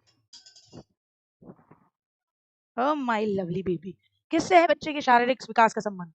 वृद्धि दर से, हाँ, शारीरिक विकास बोले तो ग्रोथ, संवेदी प्रकार सेंसरी फंक्शनिंग, सूक्ष्म और स्थूल मोटर कौशल, आपका शारीरिक विकास होगा तो आपकी आपकी स्किल जो है, मोटर स्किल, वो भी ठीक हो जाएंगी। बेटा ये हटा दो, आपकी मोटर स्किल भी बेटर हो जाएंगी, हटा दो जल्दी। दूसरा एंड तीसरा बिल्कुल सही है, पहला दूसरा एंड तीसरा बिल्कुल सही है, डी हो ही नहीं सकता। शारीरिक विकास का संबंध आपके दूसरों के साथ रिश्तों पे नहीं पड़ता। क्या आप लंबे हो गए जी, आपका शारीरिक विकास हो गया तो आपके दूसरों से रिश्ते भी लंबे चलेंगे? ये जीवन में कभी नहीं होगा। रिश्ते कैसे चलेंगे इस बात पर डिपेंड करेगा कि आप कैसे हैं। ठीक, क्या बताया बच्चों? सी पक्का, बिल्कुल सही। मूर्त संक्रियात्मक अवस्था सबसे उत्तम है, सर्वोत्तम है। जब भी बात आए, देखो प्रतीकात्मक खेल की बात आती है, तो देखो प्रतीकात्मक में आपको 2 मिनट के लिए लगा होगा कि दीदी प्री ऑपरेशनल होना चाहिए। मैं कहूंगी बिल्कुल होता है प्री ऑपरेशनल, लेकिन कह रहे हैं कि बच्चे में प्रतीकात्मक खेल तो खेलने में सक्षम है और उनकी सोच मूर्त वस्तुओं तक सीमित है। तो मूर्तता आती है तो मूर्त संक्रियात्मक, अमूर्त चीजों तक नहीं पहुंचा है बच्चा। बहुत बढ़िया। कोलबर्ग के किस लेवल के अकॉर्डिंग नैतिक विकास में बच्चे अपने या व्यक्ति अपने कार्यों के परिणामों पर ध्यान देता है? की पॉइंट पकड़िएगा, परिणाम पर ध्यान देता है, परिणाम पर बता देता है, परिणाम पर बता देता है। कोलबर्ग के किस लेवल के अकॉर्डिंग नैतिक विकास में बच्चा अपने कामों के परिणामों पर ध्यान केंद्रित करने के बजाय दूसरों की एक्सपेक्टेशन को बनाए रखने का प्रयास करता है? परिणामों पर, देखो क्वेश्चन ही बदल दिया, क्वेश्चन ही बदल दिया। कहा परिणाम पर ध्यान नहीं देता कि अच्छा आ रहा है कि बुरा आ रहा है कि लठ टूट रहे कि प्यार मिल रहा है। ये चाहता है कि दूसरे मुझसे राजी रहें, दूसरों को दूसरों को खुश रखने का प्रयास करता है। बताओ बेटा जी किधर रहेगा? Conventional level. कौन सी स्टेज जिसमें आदमी दूसरों को खुश रखने पर ध्यान देता है? बहुत शानदार खुशी, गोल्डन रूल। पारंपरिक स्तर ओवरऑल थर्ड स्टेज, और थर्ड स्टेज में क्या? तो आप कहोगे गोल्डन रूल। गोल्डन रूल क्या? गोल्डन रूल ये कि दिमाग ही नहीं लगाना, अपने को तो वो करना है जिससे अपन गुड बॉय और गुड गर्ल कहलाएं, गुड बॉय और गुड गर्ल कहलाएं। अपन को तो वो करना है, अच्छा लड़का अच्छी लड़की का स्टेज है। अच्छा, अगर केवल इतना ध्यान होता कि परिणामों पर ध्यान केंद्रित करता है, परिणामों पर ध्यान, तो क्या उत्तर आता? परिणामों पर ध्यान कि परिणाम अच्छे आ रहे हैं या बुरे आ रहे हैं, तो उत्तर क्या होता? यही अगर रोक दिया जाता, अगर उत्तर यही रोक दिया जाता, प्रश्न यही रोक दिया जाता कि बच्चा केवल रिजल्ट पर फोकस करता है, वेदर इट इज गुड और नेगेटिव, अगर बच्चा केवल परिणामों पर फोकस करता है तो उत्तर क्या होता? जल्दी से बता दे रहे, फिर उत्तर हो जाता। कौन बता रहा? ए हो जाता। पोस्ट कन्वेंशनल, अब मैं मर जाना है जाके, कहा मर जाऊं, पूर्व पारंपरिक हो जाता। क्या हो जाता उत्तर? पूर्व पारंपरिक हो जाता, प्री कन्वेंशनल हो जाता। पूर्व संक्रियात्मक ये शब्द प्याजे का है, कंफ्यूज करने के लिए डाला हुआ है।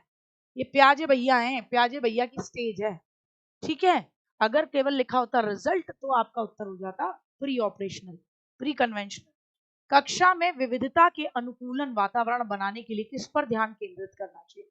क्लास में डायवर्सिटी के अकॉर्डिंग, डायवर्सिटी फ्रेंडली वातावरण बनाना है कि हर तरीके का बच्चा मतलब राजी हो जाए कि मेरे भी समझ में आ रहा है, ऐसा मामला बनाना है आपको। तो किस पर ध्यान केंद्रित करना है? समरूपता पर, यूनिफॉर्मिटी की, सारे के सारे आज एक ही कलर के कपड़े पहन के आएंगे, सारों को एक ही तरीके से मैंने पढ़ाना है। समानता पर, समता पर, स्टैंडर्डाइजेशन पर। देखो बेटा जी, मानकीकरण मैंने बताया नेगेटिव। मैंने कहा कि भैया विविधता की बात हो रही है, विविधता की बात हो रही है, समावेशी शिक्षा की बात हो रही है, तो समरूपता ऐसे में नेगेटिव हो जाएगा। और मैंने आपको बताया था समानता और समता में दोनों साथ आए तो कौन सी बहन को अपने घर लेकर आना है? समता को, इक्विटी को अपने घर लेकर आना है, पैरिटी या इक्विटी, इस वाली दीदी को गले लगाना है।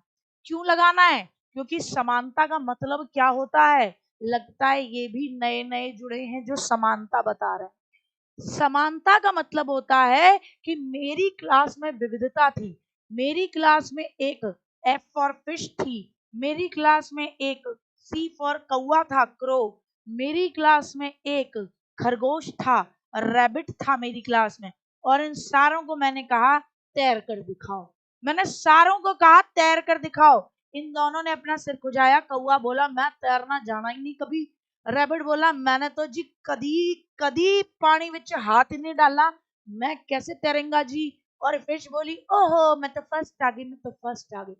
तो भैया विविधता के अनुरूप में समानता तो सबसे नेगेटिव चीज हो गई। मैं कह दूं मैंने तो सारों को समान समझा, सारों को कहा कि तैर के दिखाओ, तो फिर क्या हो जाएगा? तैर के दिखाना, तैरने में तो एक ही दीदी है, तैरना, तैरने में यही दीदी जीतेंगी, बाकी जीतेंगे नहीं। तो ये तो मामला ही खराब है। समता का मतलब इसको कहते हैं दीदी तू तैर के दिखा, और तैरने में भी तेरे को बताना 5 सेकंड में तू कितने मीटर तैर जाती है। कौए को कहा तू उड़ के दिखा, तू कितना उड़ता है, जरूरत के हिसाब से जो एबिलिटी है। इसको कहा तू भाग के दिखा, चल कितनी देर में तेरी रेस्ट पूरी होती है ये बता। तो ये वाला मामला मामला बनता है। तो इसलिए समता, पैरिटी, इक्विटी, ये अपनी बहन है, इसको अपन को गले लगाना है। बच्चों की विविध जरूरतों को पूरा करने के लिए प्रतिपादित लर्निंग हेतु सार्वभौमिक डिजाइन निम्नलिखित के किसके कई तरीके प्रस्तावित नहीं करते हैं। भैया देखो मैं इसको थोड़ा तोड़ती हूँ, समझाती हूँ क्या कह रहा है। बच्चों की अलग अलग जरूरतें हैं, आप कहोगे हाँ, तो जरूरतों को पूरा करती है लर्निंग, हाँ। तो अधिगम के लिए बच्चों की बहुत सारी अलग अलग जरूरतें, उनको पूरा करने के लिए सार्वभौमिक डिजाइन आप ऐसा बना रहे हो, यूनिवर्सल या तरीका, जिससे मोस्टली बच्चों की जरूरतों, अधिकतर बच्चों की जरूरतें पूरी हो जाए। तो उसमें कौन सी चीज नहीं होनी चाहिए? नेगेटिव पकड़ो आप। एक्टिविटी हो, अलग अलग जरूरतें हैं, अलग अलग एक्टिविटी कराऊं। मछली को कहूं तू तैर के दिखा, कौवे को कहूं तू उड़ के दिखा, रैबिट को कहूं तू दौड़ के दिखा। एक्टिविटी पॉजिटिव है, प्रतिनिधित्व सबको मौका दूं, सबको एंगेज करूं। क्या लेबलिंग नहीं करूं, लेबलिंग नहीं करूं कि कौवे कहीं के, कौवा कहीं का। तेरे को आता है कुछ है? बस काऊ काऊ काऊ काऊ आता है, कौवा कहीं का। कौवे को मैं कौवा कहीं का कह दूं, यानी मैं उसकी लेबलिंग कर रही हूँ कि तू धपोर संख है। खरगोश को कह दूं कि तू खरगोशियत के नाम पर कलंक है। तो ऐसी चीजें नहीं करनी है भैया। प्रतिभाशाली बच्चों को उनकी क्षमता को प्राप्त करने में मदद करने वाले काम देकर क्लास में प्रतिभाशाली बच्चों की सीखने की जरूरतों पर ध्यान देना जरूरी है। कह रहे हैं भैया देखो क्लास के अंदर इंटेलिजेंट बच्चे भी होते हैं। जैसे अपना एक बच्चा था ना जो ये कह रहा था दीदी थोड़ा जल्दी करो। तो जो इंटेलिजेंट बच्चे हैं, यानी जो ऐसे बच्चे हैं जो आप गिफ्टेड बच्चों में जिनको रखते हो, तो गिफ्टेड बच्चों को उनकी क्षमता को प्राप्त करने में मदद करने वाले काम अगर आप देते हो, तो प्रतिभाशाली बच्चों की सीखने की जरूरतों पर ध्यान देना आसान हो जाएगा। ये महत्वपूर्ण है जी। ठीक है भैया बात। प्रतिभाशाली बच्चों की सीखने की विशिष्ट आवश्यकताएं होती हैं, इनकी विशेष आवश्यकता होती है, और इन्हें क्लास में अक्सर नजरअंदाज किया जाता है। बिल्कुल सही बात है, इस बात को याद रखना। क्यों? क्योंकि प्रतिभाशाली बच्चे होते हैं 1% 2%, और जनरल बच्चा क्या है, सामान्य लेवल का। कुछ होते हैं वीक, उनके लिए भी रेमेडियल क्लासेस लग जाती हैं। लेकिन प्रतिभाशाली बच्चों की जरूरतों को नेग्लेक्ट किया जाता है, दोनों सही विद द राइट एक्सप्लेनेशन। इसीलिए बच्चों को ध्यान देने की जरूरत है। समस्या समाधान की प्रोसेस किससे बाधित होगी? Which will be the hindrance, किसकी वजह से एक बाधा पैदा हो जाएगी अगर आप अपने बच्चे को प्रॉब्लम सॉल्विंग एटीट्यूड सिखा रहे हो? अब बाधा कैसे पैदा होगी? Metacognitive abilities. अगर आप अपने बालक को कह दो बेटा अपनी सोच पर सोचना, अपनी मेटाकॉग्निशन एबिलिटीज अगर उसके अंदर है, तो बाधा पैदा हो जाएगी। अरे अपनी गलतियों को दूर करेगा तो ये तो प्लस पॉइंट है। अनुक्रिया समुच्चय, रेस्पॉन्स सेट, सुलझाए हुए उदाहरण को समझकर, ये नेगेटिव है। ये अपने दोस्तों के साथ बात करेगा, संवाद करेगा, वो नेगेटिव है। भैया अनुक्रिया समुच्चय नेगेटिव होता है, रेस्पॉन्स सेट नेगेटिव है। रेस्पॉन्स सेट का मतलब कभी भी किसी प्रॉब्लम को सॉल्व करने में एक ही तरीके की प्रोसेस का प्रयोग करना, कभी भी किसी भी प्रॉब्लम को सॉल्व करने में एक ही तरीके की सिचुएशन या एक ही तरीके के रेस्पॉन्स, एक ही तरीके की प्रतिक्रिया देना। जैसे मैं आपसे पूछूं बेटा कैसा लग रहा है, अब मजा आ रहा है, और मैं पूछूं सारे क्वेश्चन सही बन रहे हैं, सारे सही बन रहे हैं। झूठो, तुम्हारे सारे थोड़ी ना सही बने, गलत भी तो गए, लेकिन तुम एक ही तरीके का जवाब दे रहे हो। ये वाला मामला। सामाजिक रचनात्मक क्लास में बच्चों के सीखने के बारे में कौन सा कथन सही नहीं है? सोशल कंस्ट्रक्टिविस्ट क्लास है, उसमें बच्चों के सीखने के बारे में कौन सी बात सही नहीं है? नहीं पर ध्यान देना गुड्डा, इसलिए सर्किल करा है मैंने। बच्चों को अपने साथियों के साथ बातचीत के द्वारा अपने संज्ञानात्मक विकास में मदद मिलती है। हाँ बिल्कुल मिलती है यार। तुम अपने दोस्तों से बातचीत करते हो, तेरे को ये कंसेप्ट कैसे समझ में आया, मुझे ऐसे समझ में आ रहा, मदद मिलेगी। क्लास में केवल रचनात्मक और विविध तरीके के आकलन को ही किया जाना चाहिए। बच्चे इसे निष्क्रिय रूप से प्राप्त करने के बजाय ज्ञान का निर्माण करते हैं। मानक संदर्भित परीक्षण आकलन को मानकीकृत करने का एकमात्र तरीका है। कौन सा कथन सामाजिक रचनात्मक क्लास में ठीक नहीं है? बच्चे निष्क्रिय रूप से प्राप्त करने के बजाय ज्ञान का निर्माण करते हैं, बिल्कुल सही। कक्षाओं में केवल रचनात्मक और विविध तरीके के आकलन को सामाजिक और रचनावादी है, इसीलिए। अब देखो, बहुत से बच्चे जिनको केवल शब्द ऐसे सिखाया गया है कि बेटा ये नेगेटिव होता है, उनके मन में आया होगा बी, इसीलिए कहती हूँ ये स्कैम है मेरे बच्चे। पॉजिटिव नेगेटिव शब्द नाम का स्कैम है, जिस पर व्यूज आ जाते हैं। ऐसी एक क्लास लेकर आओ जिस पर व्यूज आ जाते हैं। अच्छी बात है, समझ में भी आती हैं आपको कुछ चीजें, लेकिन हर चीज को उस पर नहीं रखना। ये बात सही है कि जब भी कंस्ट्रक्टिव क्लासरूम होगी तो आप उसमें रचनात्मक फॉर्मेटिव असेसमेंट तरीके से ही कराओगे, अलग अलग तरीके के असेसमेंट कराओगे। ये गलत है कि मानक संदर्भित परीक्षण आकलन को स्टैंडर्ड करने का एकमात्र तरीका है, और यही गलत है, यही गलत है। ठीक है, यही गलत है। ठीक है, यही गलत है। इसीलिए जब जब तुम मेरे पीछे पड़ते हो ना, पॉजिटिव लाओ, नेगेटिव लाओ, पॉजिटिव लाओ, नेगेटिव लाओ, नहीं लेते हो। बच्चों का विकास निम्नलिखित में से कौन से सिद्धांत का अनुसरण करता है, लेकिन उस पर टोटली डिपेंड नहीं करना होता है ना। इसलिए तो आपको पूछा है बच्चों का विकास कौन से सिद्धांत को फॉलो करता है। यूनिफॉर्मिटी को, एक आयामी रेखिकता यानी लीनियरिटी को, या इंडिविजुअल डिफरेंसेस। तो चाइल्ड डेवलपमेंट की थ्योरीज पढ़ाई थी, और उसमें एक थ्योरी बताई थी कि हर बच्चा अलग है, इंडिविजुअल डिफरेंसेस। आपको बताया था कि डेवलपमेंट रेखीय नहीं होता, बल्कि कैसा होता है, आपको कहा था स्पाइरल होता है, वर्तुलाकार होता है। एक आयामी नहीं होता, बल्कि बहुआयामी होता है, मल्टी डायमेंशनल होता है। ठीक है ना, क्या होता है, बहुआयामी होता है। और विकास में कभी यूनिफॉर्मिटी हो ऐसा संभव नहीं है, हर बच्चे का विकास अलग अलग तरीके से होगा। एक बच्चे के शारीरिक विकास की दिशा पूरी तरह से उसके जन्म के समय निश्चित हो जाती है। अच्छा, आपके शारीरिक विकास की दिशा आपके पूरी तरीके से आपके जन्म के समय निश्चित हो गई थी कि भैया पैदा होते ही घर वालों ने कह दिया भूत के पैर पालने में दिखे हैं, ओ माय गॉड। डॉक्टर बोला आपके बच्चे के शारीरिक विकास की दिशा अभी निश्चित हो गई है, आपका बच्चा 6 फुट 10 इंच का होगा। अच्छा अच्छा सॉरी, 6 फुट 2 इंच का होगा जी। आपका बच्चा गोलू मोलू टाइप का होगा, आपका बच्चा जो है खाने पीने में ऐसा होगा। आपके बच्चे की ये ऐसा हो जाता है क्या? नहीं होता भैया, पूरी तरीके से हो जाएगी। तो फिर वातावरण किथे गया? वातावरण को नेग्लेक्ट कर दिया आपने इस स्टेटमेंट ने, एनवायरमेंट को तो खत्म ही कर दिया। केवल आनुवांशिकता ही एकमात्र ऐसा कारक है जो बच्चे के विकास के लिए उत्तरदायी है। काटो दोनों और उत्तर लगाओ डी। ए और आर दोनों गलत है, उत्तर लगाओ डी, दोनों गलत है, दोनों गलत है। मध्य बाल्यावस्था के दौरान खाली स्थान, जो कि सामाजिकरण का प्राथमिक कारक है, एक महत्वपूर्ण भूमिका निभाना जारी रखता है।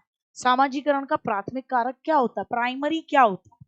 आप बताओ, प्राइमरी प्राइमरी फैक्टर क्या है, प्राइमरी एजेंट क्या है सोशलाइजेशन का? परिवार होता है। उत्तर लगा दो बेटा जी, ये प्राइमरी है। संगी साथी भी प्राइमरी होते हैं। और बाबा अब रुकना पड़ेगा, मीडिया सेकेंडरी, स्कूल सेकेंडरी। अब रुको रुको रुको, अभी नहीं लगा सकते भैया। संगी साथी को भी प्राइमरी में रख देते हैं आजकल, पास पड़ोस को रख देते हैं लेकिन खाली स्थान जो कि सामाजिकरण के द्वितीय कारक है, अच्छा यहाँ पे परिवार है तो ये प्राइमरी होता है। क्या लगाएंगे? ये प्राइमरी, और ये दोनों संगी साथी और ये सेकेंडरी होते हैं। तो यहाँ पे साथियों को प्राइमरी की जगह सेकेंडरी। क्या उत्तर हो जाएगा? ए हो जाएगा। सेकेंडरी बताने थे ना दूसरे में। परिवार हमेशा प्राइमरी होता है, इस बात को याद रखा करो। परिवार हमेशा प्राइमरी होगा, बाकी ऑप्शन के अकॉर्डिंग बदल सकते हैं। तो यहाँ पर परिवार को प्राइमरी की जगह किसमें रख दिया है? सेकेंडरी में रख दिया। तो सेकंड में सेकेंडरी बताने थे, पहले में प्राइमरी बताने थे। ठीक है ना, तो उत्तर क्या हो गया? ए। कोलबर्ग के नैतिक विकास के अकॉर्डिंग किस लेवल पर नैतिक समझ सजा, इनाम और प्राधिकारी की शक्तियों पर आधारित होती है? सजा मिलेगी, लड्डू मिलेंगे, प्राधिकारी अथॉरिटी डंडे बजाएगी। ऑपरेशनल नहीं बोलते बच्चे, एग्जाम में भी यही लगा दोगे। प्याजे के हैंगओवर से निकलो, पूर्व पारंपरिक देखो, प्री कन्वेंशनल देखो। क्या देखेंगे? प्री कन्वेंशनल देखेंगे। प्रिया प्री कन्वेंशनल, ऑपरेशनल प्याजे हैं। कोलबर्ग भैया कन्वेंशनल हैं। पूर्व नैतिक फर्स्ट लेवल, फर्स्ट लेवल की बात हो रही है, जिसे आप बोलते हो आज्ञा पालन व दंड उन्मुक्ता। बच्चा आज्ञा पालन कर रहा है क्योंकि वो लठ से बचना चाहता है। दंड उन्मुक्ता, ये बच्चा आज्ञा पालन कर रहा है क्योंकि वो इनाम पाना चाहता है, परिणाम पर डिपेंड करती है।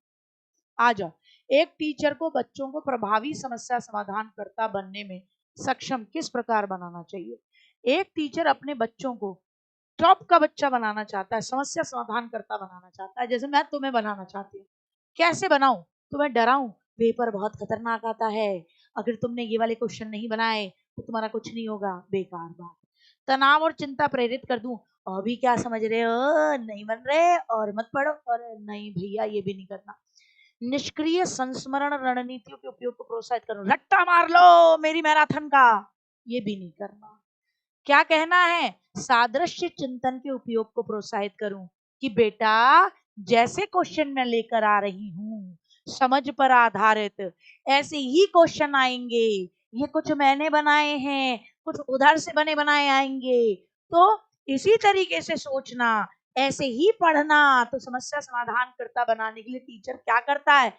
सेम तरीके की एनालॉजिकल थिंकिंग कराता है, सेम तरीके की चीजों में बच्चे को डालता है ताकि हैबिट हो, कैसे पढ़ना है, कैसे क्वेश्चन निकालना है, ऐसे करना है, ये वाला मामला।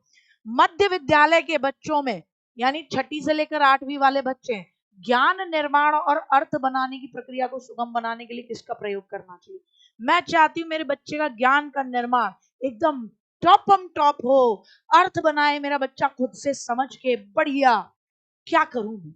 खोजने दूं तुम्हें, जाओ बेटा खोजो, जा सिमरन खोज ले अपनी जिंदगी। बिल्कुल अच्छी बात है, मेरे को निर्देशित खोज देनी चाहिए तुम्हें, छोटे छोटे काम देनी चाहिए जिनमें तुम खुद सर्च करो, लाइब्रेरी जाकर तुम खुद सर्च करो, गूगल बाबा पर जाकर।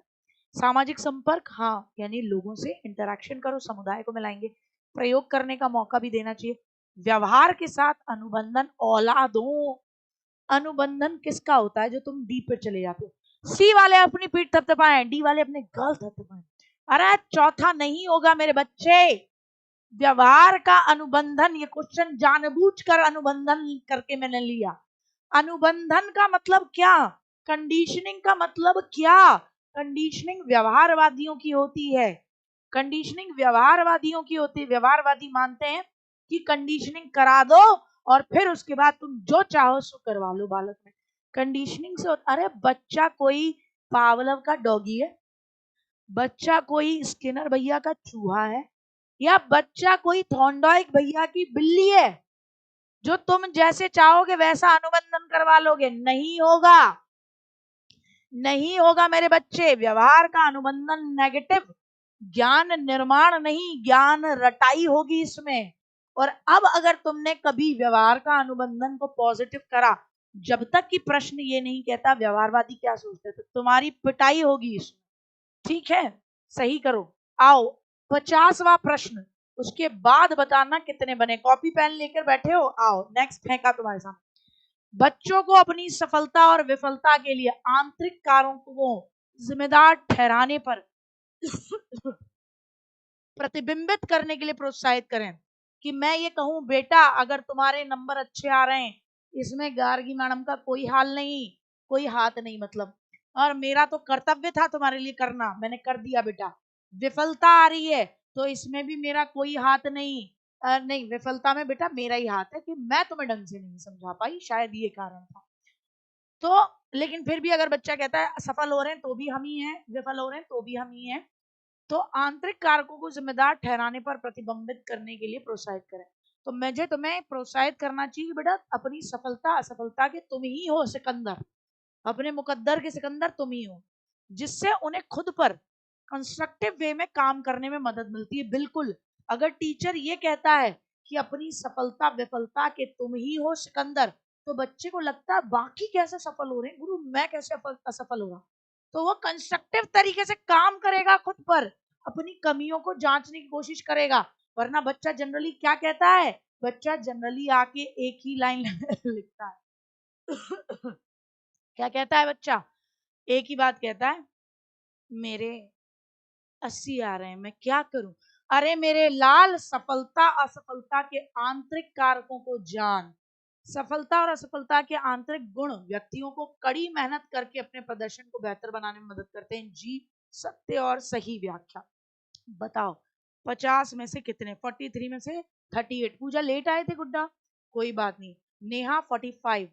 अरे एक बच्चा कुछ कह रहा है, बिट्टू मैं देख नहीं पाई, मैं देख, पता मुझको भेजना टेलीग्राम पे।